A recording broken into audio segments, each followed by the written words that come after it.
Vemos que los políticos principalmente prometen que los impuestos van a bajar y que encontrarán fuentes adicionales de financiación para ciertos grupos entre el electorado y así sucesivamente. Entonces, si siempre prometes disminuir los impuestos y aumentar el gasto, obviamente la deuda va a aumentar.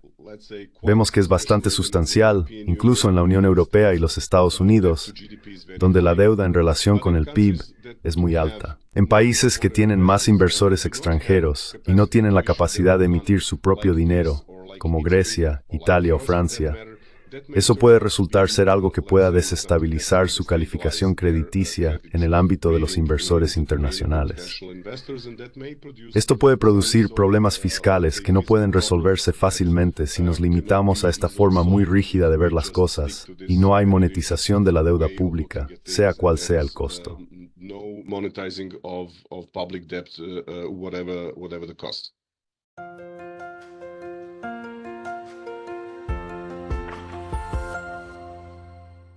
Hello everybody. This is Pascal from Neutrality Studies and it is my Hola a todos, soy Pascal de Neutrality Studies y es un gran placer para mí presentarles hoy una vez más a un economista y un verdadero practicante monetario del más alto nivel. Tengo conmigo a Dejan Šoškić, el ex gobernador del Banco Nacional de Serbia, que es, por supuesto, el Banco Central de Serbia, es decir, la institución que imprime la moneda serbia. Desempeñó esta función desde 2010 hasta 2012. El doctor Šoškić también es actualmente profesor en la Facultad de Economía de la Universidad de Belgrado y asesor de varios bancos privados y centrales. Profesor Šoškić, muchas gracias por conectarse hoy. Šoškić, thank you so much for coming online today. Thank you for inviting me. Gracias por invitarme. Quería hablar con un verdadero banquero central desde hace mucho tiempo, porque la banca central es una de las partes más fascinantes del sistema monetario y la intersección del dinero y la política. Mi primera pregunta es, siempre pienso en los banqueros centrales como personas que probablemente utilizan enfoques muy realistas para tratar de estimar la economía y cómo funcionan juntas las diferentes partes de la economía. Y para mí, la teoría mejusgraciosa mecánica del dinero es teoría monetaria moderna, MMT. ¿Usted como ex banquero central sigue el pensamiento MMT o no? Do you follow MMT thinking or not? Well, I've been obviously introduced to the subject. Bueno, sabes, obviamente me introdujeron al tema cuando surgió en el ámbito internacional. La teoría monetaria moderna suena innovadora y moderna y demás, pero básicamente si miro ciertos elementos dentro de esta teoría, realmente no hay mucho nuevo en mi opinión. Si dices que el gobierno puede imprimir su propio dinero, lo sabemos, ¿verdad? Siempre puede financiar la deuda del gobierno sin problemas si la deuda del gobierno está en moneda local. Sabemos eso. Quiero decir, estás en Japón, y Japón es básicamente un muy buen ejemplo de que el país puede incluso llevar la deuda pública al PIB por encima del 250%. Y no tendrás una crisis de deuda pública, porque no es lo mismo si emites deuda en tu propia moneda que puedes imprimir, o si emites deuda en la moneda de otro país, que es básicamente el caso de la mayoría de los países en la eurozona hoy.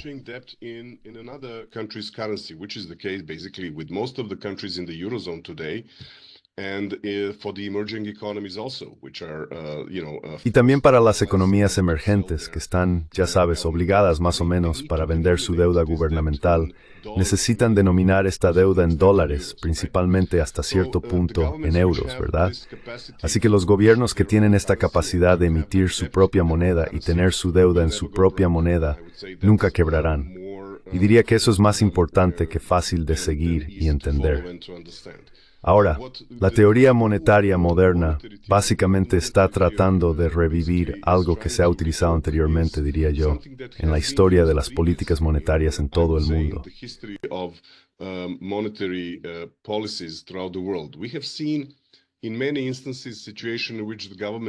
Hemos visto muchos casos en los que los gobiernos producen más dinero del que es apropiado para preservar la estabilidad de precios.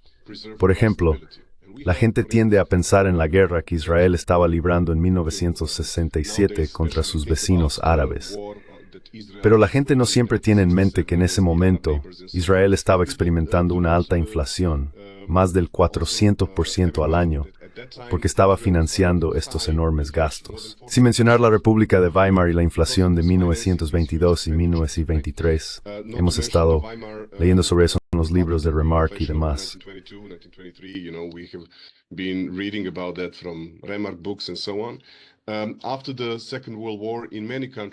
Después de la Segunda Guerra Mundial, en muchos países, incluida Yugoslavia, donde nací, experimentamos un ciclo de inflación relativamente alta, porque el gobierno estaba esencialmente imprimiendo más dinero para pagar gastos que no habían gravado previamente. Confiaban en el hecho de que podían producir dinero para cubrir estos gastos, y la cantidad de impuestos que recaudaban se consideraba suficiente.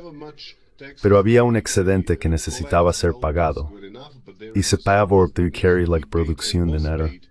Sin embargo, de mal te hace esto.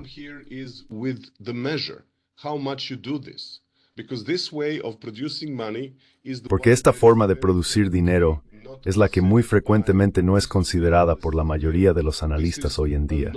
Esta es una producción de dinero sin deuda. Cuando haces la llamada monetización de la deuda pública, eso significa que básicamente produces dinero para financiar los gastos de deuda de tu gobierno. Y si eso es demasiado alto para las circunstancias actuales de la economía, eso puede generar inflación.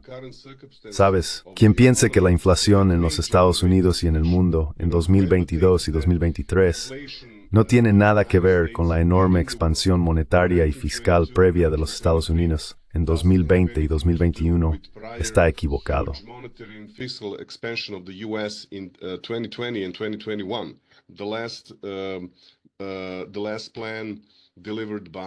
El último plan entregado por la administración Trump y el primer paquete de la administración Biden fueron enormes. Estaban manejando déficits gubernamentales en 2020. Aproximadamente el 15% del PIB de Estados Unidos era el déficit fiscal en Estados Unidos en ese momento, y luego aproximadamente un 12% el año siguiente. Después de eso, hubo inflación, no solo, sino también a nivel global, porque el dólar se utiliza para la mayoría de las transacciones internacionales y como la forma en que se comercian las materias primas internacionales en los mercados internacionales. Todos ellos están más o menos expresados en dólares estadounidenses. Así que una vez que el dólar comienza a perder valor en su propio mercado, también comienza a perder valor donde quiera que se use como medio de pago.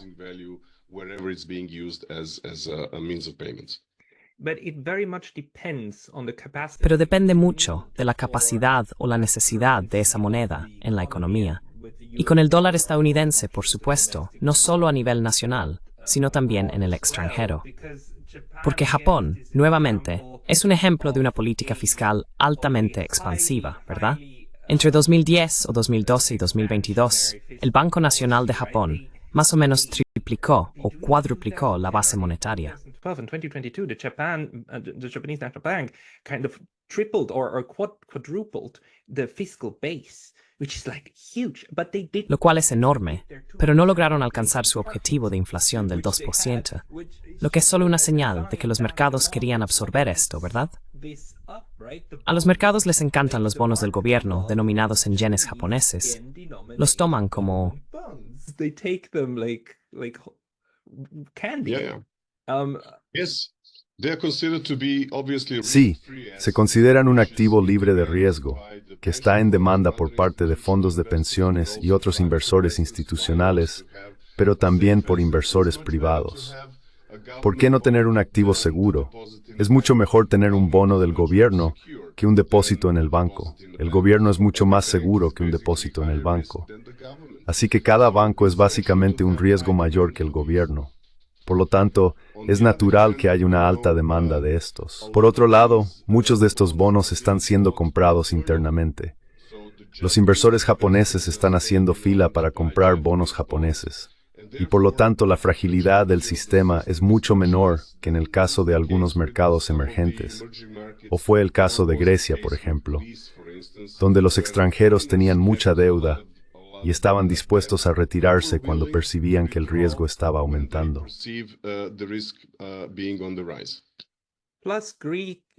Además, Grecia no tenía la capacidad de monetizar su salida de esta situación, de imprimir su propio dinero, que es en lo que básicamente estaba endeudada, una moneda extranjera, una sobre la que no tenía control.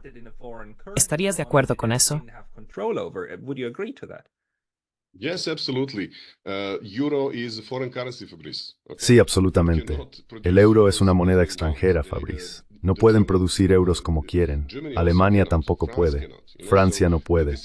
Así que la decisión de la producción de euros recae en el BCE. Y hemos visto en ese momento básicamente una situación bastante friccional en el BCE y entre las otras instituciones de la Unión Europea, porque lo normal sería tratar de ayudar a estas economías que están fallando en cierto sentido, ser más abiertas a comprar su deuda y apoyar el valor de sus bonos en el mercado. Básicamente comenzar a imprimir dinero, producir dinero, con el propósito de proporcionar estabilidad financiera. For the purposes of providing financial stability. However, that was very much opposed by a group of... Sin embargo, eso fue muy opuesto por un grupo de países dentro de la eurozona, y hemos visto que la idea que prevaleció al final fue la que impulsaba hacia la austeridad y básicamente trataba el funcionamiento del presupuesto del país como el presupuesto de un hogar, lo cual no es el caso. Alguien también podría hacer un muy buen punto al decir, bueno, ¿qué pasaría si hubiera una monetización completa de la deuda soberana griega cuando ocurrió el problema? ¿Qué me pasaría? ¿Qué porcentaje volumen dinero dentro de la Bert estaría? ¿Sabría con qué es?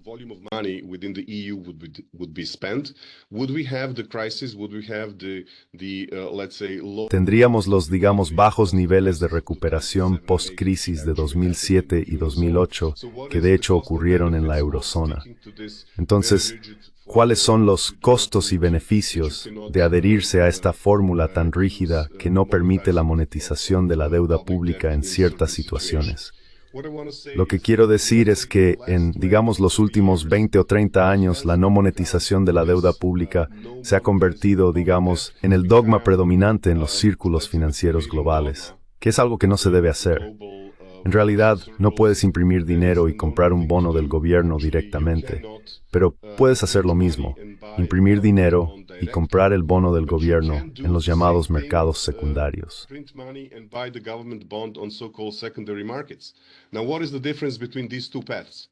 Ahora, ¿cuál es la diferencia entre estos dos caminos? El primer camino es monetizar la deuda pública, ¿verdad? Crear más dinero. El segundo camino en realidad dice algo como esto. El gobierno, si quiere pedir prestado, necesita hacerlo en los mercados privados, vender los bonos a los bancos y otros, y entonces no estarás expandiendo el dinero. Pero luego, por así decirlo, en un paso separado, el Banco Central, de acuerdo con sus políticas de mercado abierto, comenzará a comprar esa deuda y precisamente emitir más dinero. Así que en un solo paso, lo haces en dos pasos. El resultado es bastante similar, ¿sabes? Estás recortando en el sector privado y dándoles un poco más de beneficio del que tendrían de otra manera, ¿verdad? Porque lo compras con un pequeño sobreprecio de ellos.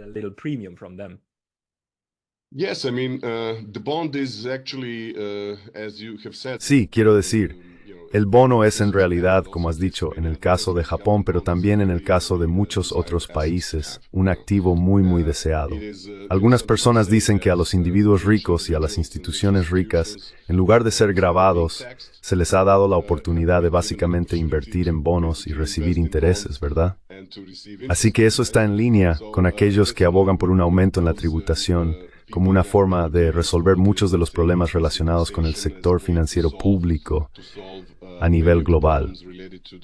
Porque si analizamos lo que está sucediendo en un ciclo político normal en las décadas anteriores, vemos que los políticos principalmente prometen que los impuestos van a bajar y que encontrarán fuentes adicionales de financiamiento para ciertos grupos entre los electores, etc.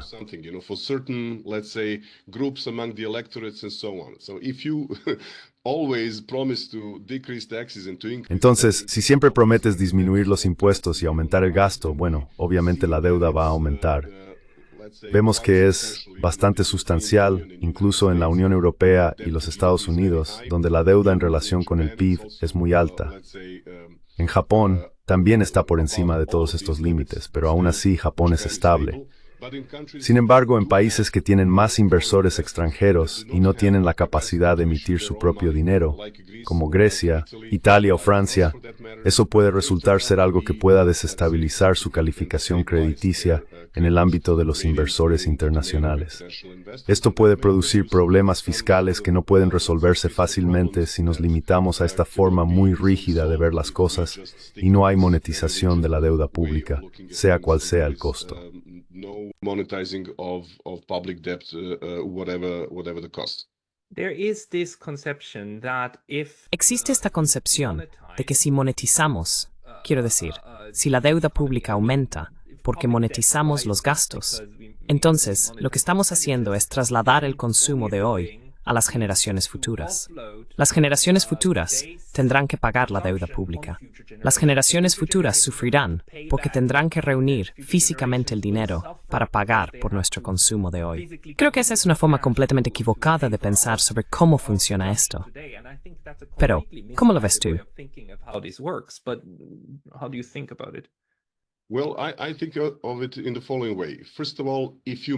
Bueno, lo pienso de la siguiente manera. En primer lugar, si monetizas la deuda pública, no significa que la deuda vaya a aumentar. Simplemente produces dinero y no creas un endeudamiento adicional para el país. Ese es un aspecto. El segundo aspecto es que necesitamos entrar en detalles sobre lo que el gobierno está realmente financiando. Está teniendo gastos que, por así decirlo, están dirigidos a aumentar el volumen total de nuestro pastel, que llamamos PIB. Eso es muy similar al consumo normal de los hogares. Si tomamos un préstamo solo para comprar, digamos, un coche o un televisor, bueno, mañana tendremos el mismo ingreso del cual necesitamos tomar una cierta porción y reembolsar. Así que nuestra demanda va a caer en el futuro porque nuestra demanda ha aumentado hoy. ¿De acuerdo?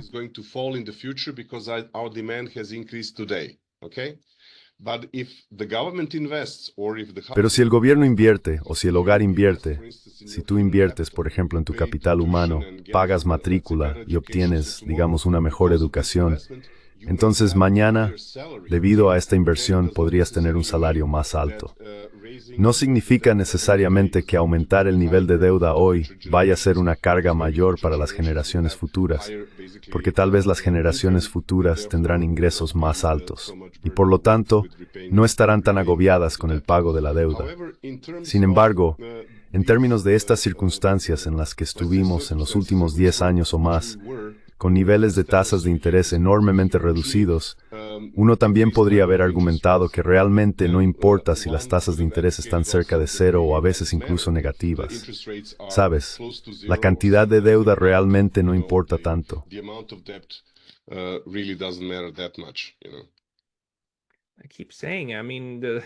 Sigo diciendo, quiero decir, 250-300% de deuda respecto al PIB en Japón. No importa.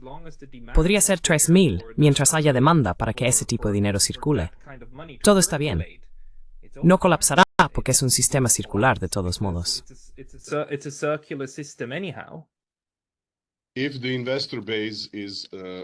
Si la base de inversores está lista para invertir, como dices, siempre que los bonos estén disponibles, entonces si hay demanda, si nadie quiere retirarse, si existe la deuda en la moneda que puede ser producida por el país que emite la deuda, ese es un aspecto muy importante. Si hay un país que tiene el potencial de aumentar otros impuestos como Japón, que entiendo tiene un impuesto al valor agregado relativamente bajo, ¿verdad? Sí. Entonces, en una economía así, si abordaras ese problema, tal vez aumentando un poco más el impuesto al valor agregado, estarías generando enormes ingresos para el gobierno.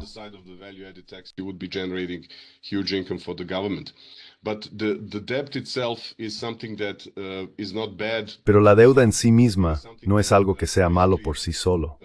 Es algo que básicamente no debería, en mi opinión, aumentar sin control. Y los gastos del gobierno también pueden a veces generar inflación. Necesitamos preocuparnos por lo que sucede con la inflación. No se trata solo de si vamos a aumentar la deuda, sino que a veces necesitamos retirar la demanda del sistema, emitiendo bonos para no generar inflación en la economía. Pero también es, digamos, de país a país. Los países emergentes son, diría yo, los más vulnerables. Eso es en voz temprana. That is something that sometimes is being overlooked, and when we tend to think in Cuando tendemos a pensar en cómo Estados Unidos ha estado combatiendo la inflación en los años 80, había un gobernador del Banco Central muy exitoso, Paul Volcker, ya sabes, y tuvo éxito en frenar la inflación en Estados Unidos. Pero al mismo tiempo, para lograr eso, elevó las tasas de interés tan alto que todos los otros países que se vieron obligados a emitir su deuda pública en dólares necesitaban básicamente competir con estas tasas de interés. Por eso México, Argentina, Brasil y los demás simplemente no pudieron pagar estas altas tasas de interés. Y luego tuvimos esta crisis de deuda soberana a nivel de economías emergentes y en desarrollo en ese momento.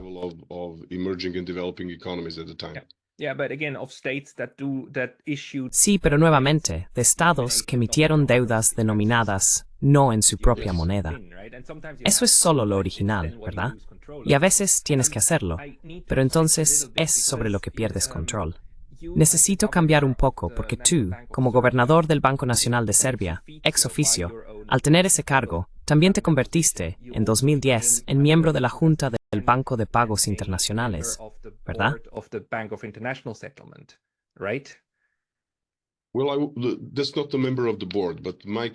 Bueno, no soy miembro de la Junta, pero mi país es un país miembro del BIS, y como tal he sido invitado a estas reuniones, que son cada 2 meses, para participar en ciertas discusiones. El BIS es, digamos, un terreno muy útil para discusiones. Pero al mismo tiempo, los países más importantes están básicamente mucho más involucrados en la creación de una posible regulación para el sistema financiero en su conjunto en el mundo.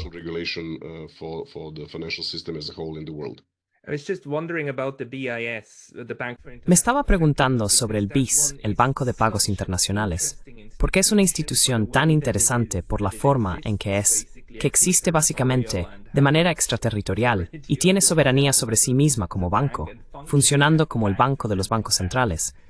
Y hay muchos mitos a su alrededor sobre su existencia y operaciones sombrías, pero creo que mucho de eso está equivocado. Quiero decir, el BIS. ¿Qué hace exactamente el BIS? Y cuando te reuniste en estas reuniones, ¿cuál fue la principal preocupación que tenías?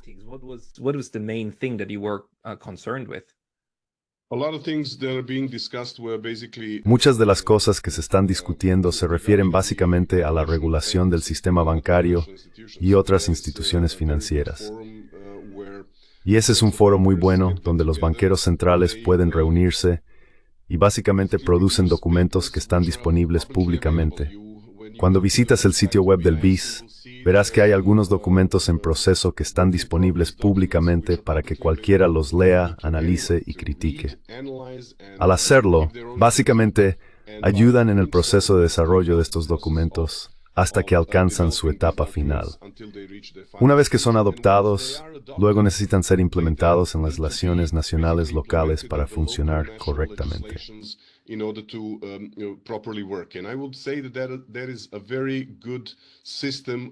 yo diría que hay un muy buen sistema para proporcionar igualdad de condiciones para instituciones como los bancos que operan en varios países, para no tener algún tipo de ventajas comparativas porque estás operando en una jurisdicción que tiene un nivel más bajo de criterios exigidos de ti como banco, y así sucesivamente.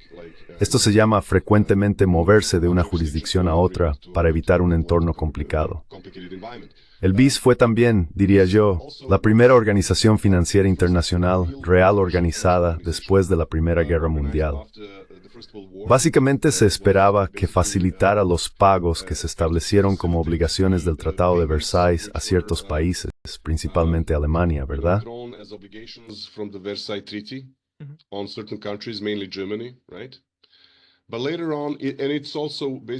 Pero más adelante es básicamente la institución en la que los bancos centrales pueden tener sus propias cuentas.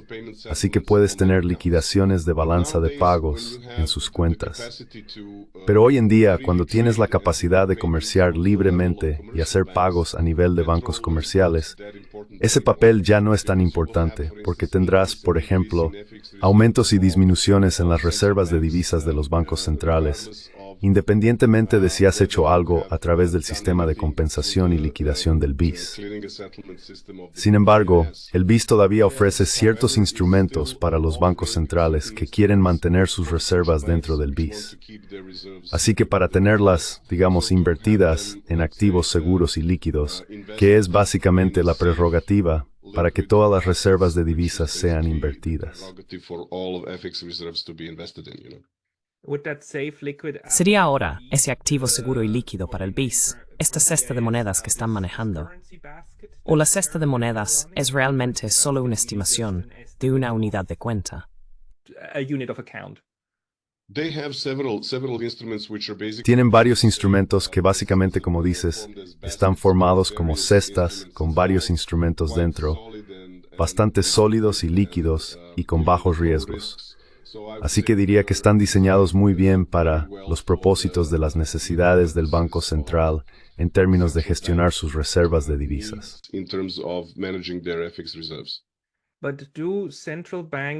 Pero los bancos centrales hoy en día, los bancos nacionales, liquidan las cuentas entre sí a través del Banco Central. Y los bancos centrales entre ellos también tienen liquidaciones que hacer.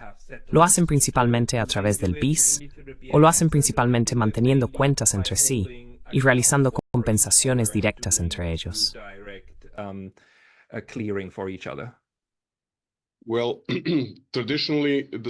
Bueno, tradicionalmente, el sistema funcionaba de tal manera que los bancos centrales tendrían oro como un componente principal de sus reservas bajo el patrón oro, y así sucesivamente.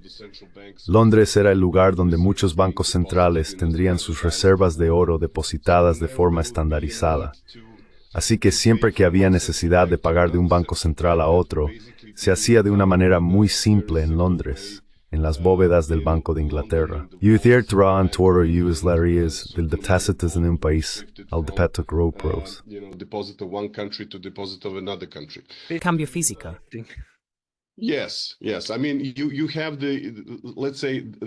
Sí.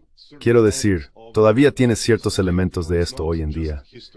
Sabes, no es solo historia, pero no es realmente importante en la práctica hoy.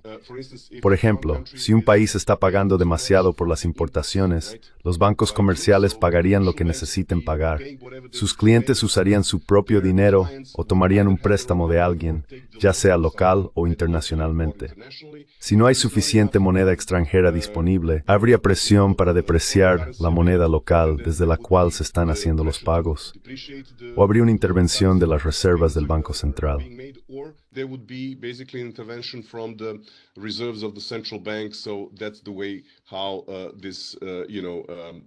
Así es como finalmente se igualará este balance de pagos. Hoy en día, esto no es, diría yo, una prioridad en el funcionamiento normal, pero todavía está disponible, y algunos bancos centrales todavía lo utilizan. Diría que el BIS ha hecho un gran trabajo al alejarse de los roles básicos para los que fue diseñado y convertirse en un foro global muy importante para la discusión de temas financieros.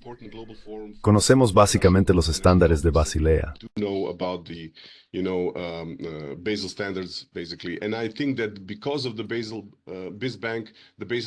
Y creo que debido a las normas de Basilea, diría que son uno de los estándares internacionales más exitosos que se están implementando globalmente. Hay un foro en el que se llevan a cabo debates y siempre hay un proceso de verificación de si la regulación ha sido implementada en la legislación nacional, quién está retrasado en las promesas, quién no está retrasado en las promesas, y básicamente lo que se produce como documento en los documentos del BIS. Eso es algo que se implementa regularmente en varias jurisdicciones nacionales en todo el mundo, lo cual es algo muy bueno para lograr un campo de juego nivelado para el mercado global. Si no tuvieras eso, siempre tendría situaciones que producirían algún tipo de ventaja competitiva para ciertos actores, y eso realmente sería, en mi opinión, perjudicial para el sistema financiero global.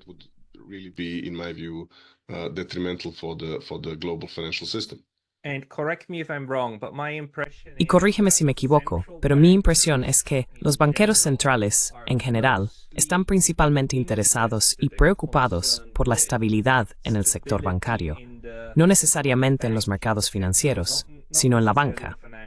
Eso es algo que quieres que funcione de manera estable, ¿verdad?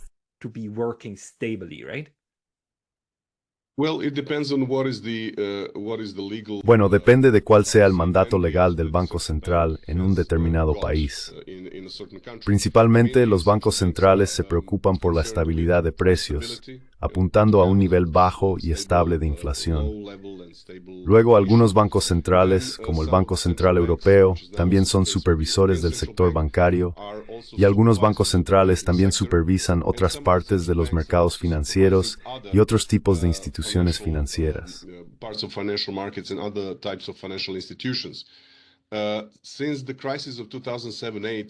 Desde la crisis de 2007-2008, los bancos centrales han adoptado predominantemente también la función de estabilidad financiera general. Lo que suele suceder es que a nivel nacional existe algún tipo de organismo coordinador entre el Banco Central, el Ministerio de Finanzas y tal vez otra agencia responsable de la supervisión de ciertas instituciones financieras.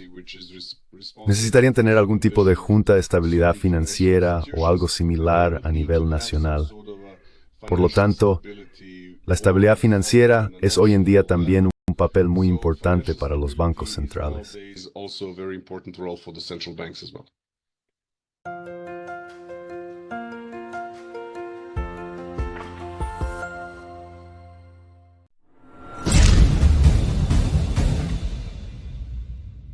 Si valoras nuestras traducciones, por favor considera apoyarnos en Patreon. El enlace está en la descripción. Muchas gracias.